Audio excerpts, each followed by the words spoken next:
Welcome to this pediatric nursing masterclass on cleft lip and palate, a critical topic for nursing exams like NORCET, RRB, ESIC, and DHS. Cleft lip, or chaloschisis, is a congenital fissure in the upper lip due to the failure of embryonic facial structures to unite. Cleft palate, or palatoschisis, is a congenital fissure in the roof of the mouth due to incomplete fusion of the palatal shelves. Normally, the lip and palate separate the nasal and oral cavities. The defect creates a direct communication between the nose and mouth, disrupting the negative pressure required for sucking. Overall incidence is 1 in 700 to 1 in 1,000 live births globally. Cleft lip is more common in males, while cleft palate is more common in females. Unilateral clefts occur more frequently on the left side. This timeline illustrates the critical periods during embryology when these fusions are supposed to occur. Genetic factors involve multifactorial inheritance, combining genetic predisposition with environmental triggers. Syndromic associations include Pierre-Robin sequence and Treacher-Collins syndrome. Maternal risk factors include folic acid deficiency, smoking, alcohol consumption, and torch infections. Teratogenic drugs, such as phenytoin and isotretinoin, are also major causes. Pathophysiology involves interference with neural crest cell migration. Functionally, this prevents the ability to create intraoral negative pressure, which is critical for sucking and feeding. Classification includes unilateral versus bilateral, complete, which extends into the nose, versus incomplete, and isolated lip or palate defects versus combined. Vose classification is important for exams. It ranges from Group 1, which is a soft palate defect only, to Group 4, which includes defects of the hard and soft palate, along with a bilateral cleft lip.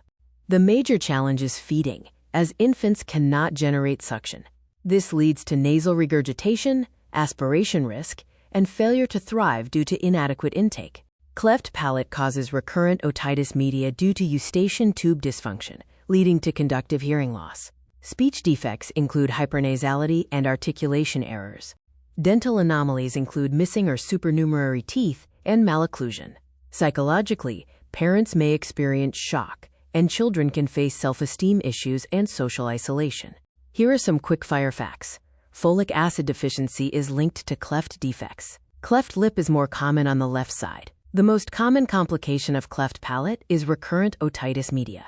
Prenatal diagnosis is done via ultrasound, which can detect cleft lip early. Postnatally, diagnosis involves visual inspection and palpating the palate with a gloved finger to find occult clefts. Cleft care requires a multidisciplinary team. This includes plastic surgeons for repair, nurses for feeding support and post-op care, and various therapists like speech pathologists and orthodontists. Pre-op feeding uses the ESSR method to ensure adequate nutrition and prevent aspiration. This involves enlarge the nipple, stimulate the suck reflex, allow time to swallow, and rest frequently.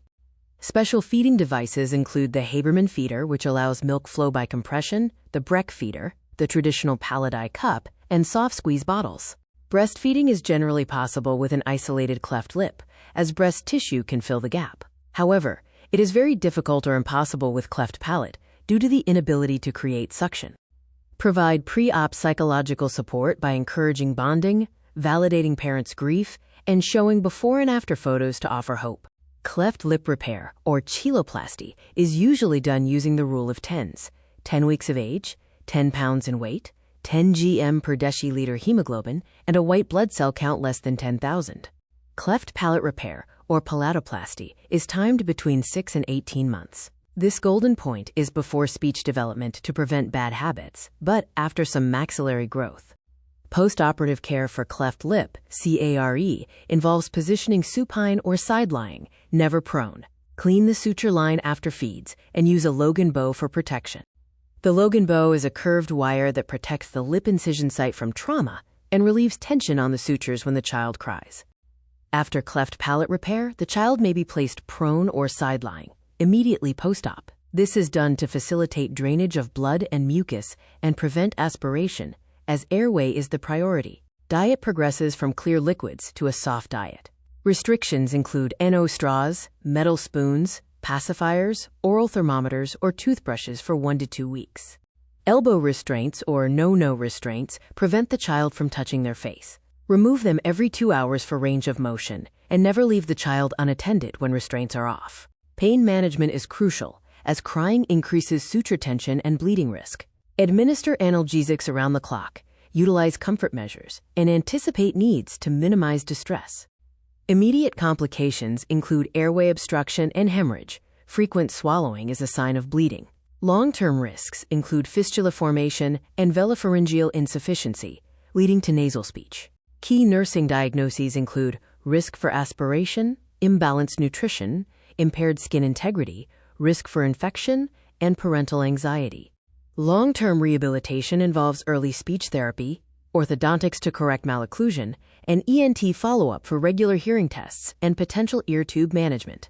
The assessment question asks which sign indicates a complication in an infant with cleft palate. The correct answer is B. The Rule of Tens question asks which is not included. The correct answer is D. This question asks about the postoperative position for cleft palate repair. The correct answer is B. Regarding elbow restraints, the best response to the mother is B, that they prevent the baby from reaching and injuring the surgical site.